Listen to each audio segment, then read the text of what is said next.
Dhanbad police ने एक बड़े मामले का उद्भेदन करते हुए 9 अपराधियों को दबोचा। पकड़े गए अपराधियों के पास से पुलिस ने 5 अवैध हथियार, 27 जिंदा कारतूस, 4 मोटरसाइकिल तथा 6 मोबाइल को जब्त किया है। इस संबंध में धनबाद एसएसपी प्रभात कुमार ने प्रेस वार्ता कर जानकारी देते हुए कहा कि सूचना के आधार पर अपराधकर्मी धनबाद में किसी बड़े अंजाम देने के लिए आए थे, जिसके बाद सिटी एसपी ऋत्विक श्रीवास्तव के नेतृत्व में एक बड़ी छापेमारी दल का गठन करने के बाद त्वरित छापेमारी करते हुए अपराधियों को गिरफ्तार किया गया है। पकड़े गए आरोपियों से पूछताछ के बाद शहाबुद्दीन हत्याकांड का भी खुलासा हुआ है, जो धनबाद थाना में कांड संख्या 441/2024 अंकित है। पकड़े गए अपराधियों में 2 शहाबुद्दीन हत्याकांड में भी शामिल थे। पकड़े गए अपराधियों में पश्चिम सिंहभूम निवासी मोहम्मद हासिम, पीर मोहम्मद उर्फ गबरू, पूर्वी सिंहभूम निवासी अजय आर्यांग, धनबाद के बैंकमोड़ थाना निवासी मोहम्मद सरवर आलम, तनवीर आलम, भूली निवासी सैफ अली उर्फ मुन्ना खार, खसरवा निवासी पिंटू लोहार तथा मोहम्मद एहसान अंसारी शामिल है। धनबाद पुलिस को कल सूचना मिली थी कि कुछ अपराधकर्मी किसी बड़ी घटना को अंजाम देने के लिए धनबाद में आए हुए हैं।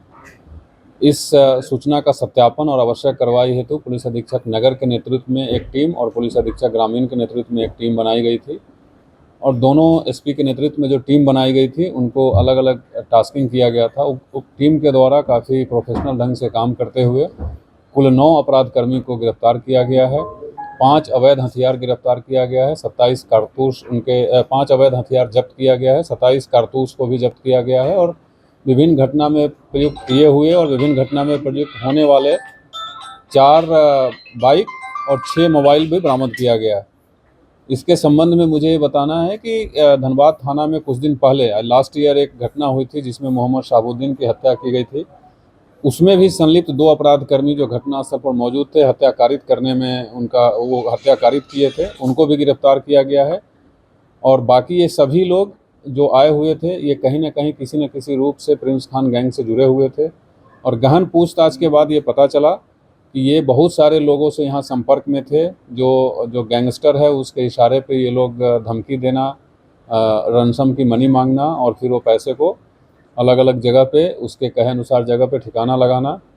तो हम लोगों को बहुत सारे डिटेल्स हाथ लगे हैं, कौन से बिजनेसमैन हैं जो पैसा पहुंचाते हैं, कौन से और इनके लोग हैं जो रेकी करते हैं, संरक्षण देते हैं, कॉल करने का काम कौन कौन करता है, पैसा उठाने का काम कौन करता है, पैसा कहाँ खपाया जाता है। बहुत विस्तृत जानकारी हम लोगों को प्राप्त हुई है, जिस पे एक स्पेशल टीम बनाई गई है और टीम उस जानकारी पर काम कर रही है और आगे आवश्यक कार्रवाई की जाएगी।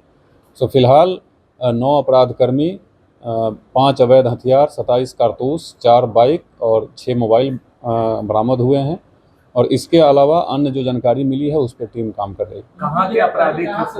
जैसे ये जो 9 है इसमें से 3 हैं धनबाद के, 3 हैं सरायकेला के, 3 हैं चाईबासा के, 2 हैं सरायकेला के, 1 है जमशेदपुर के। और इसमें से जो 2 अपराधकर्मी हैं वो पहले भी जेल जा चुका है। एक तो इनफैक्ट 9 साल जेल में रह करके आया है, दूसरा भी 5 साल बाद जेल से निकला है। और इसके बारे में और विस्तृत जानकारी भी अगर किसी को चाहिए तो आप सिटी एसपी साहब से डिटेल्स में जानकारी ले सकते हैं। ये सब पहले से इनका क्रिमिनल हिस्ट्री रहा है और काफ़ी दुर्दांत किस्म के अपराधी हैं लोग। और ये जो हम लोग गिरफ्तारी किए हैं, इससे ना सिर्फ धनबाद में एक बड़ी घटना होने से धनबाद पुलिस रोक पाई है, बल्कि जैसा मैंने बताया कि एक हत्या का केस जो 2024 में हुआ था और अभी तक उसका उद्भेदन नहीं हो पाया था, उसको भी उद्भेदन करने में धनबाद पुलिस सफलता हासिल की। अलग अलग जगहों से गिरफ्तारी हुई है और वो सब इन्वेस्टिगेशन का विषय है। पूरी डिटेल इस प्रेस विज्ञप्ति में देना ठीक है। गैंगस्टर के संपर्क में लोग कैसे आए सर? मोबाइल के माध्यम से। सर, इसके नेटवर्क के उद्भेदन के लिए क्या कुछ किया जा रहा है? बिल्कुल, जैसा मैंने आपको बताया कि इन लोगों से बहुत ही विस्तृत जानकारी हम लोगों को प्राप्त हुई है। ये लोग किसके संपर्क में हैं, कैसे ये किस तरीके से ऑपरेट करते हैं, कैसे पैसा मांगते हैं, वो पैसा वसूलने के बाद उसको कहाँ खपाया जाता है, बहुत ही पुख्ता जानकारी हासिल हुई है और उस पर भी एक टीम काम कर रही है। जब उस पर हमको सफलता मिलेगी तो और आगे आपको इसी प्रकार से बुला करके बताया जाएगा। बार बार बोल रहा हूँ, 9 अपराधी पकड़े गए हैं और इनसे काफ़ी विस्तृत में बहुत सारी जानकारी इकट्ठा हुई है, उस पर अब हम लोग काम कर रहे हैं। प्रिंस खान के प्रत्यार्पण के लिए जो प्रयास पहले से चल रहे थे, वो प्रयास सर कहाँ तक पहुँचे हैं? उस पर अलग से बात करेंगे।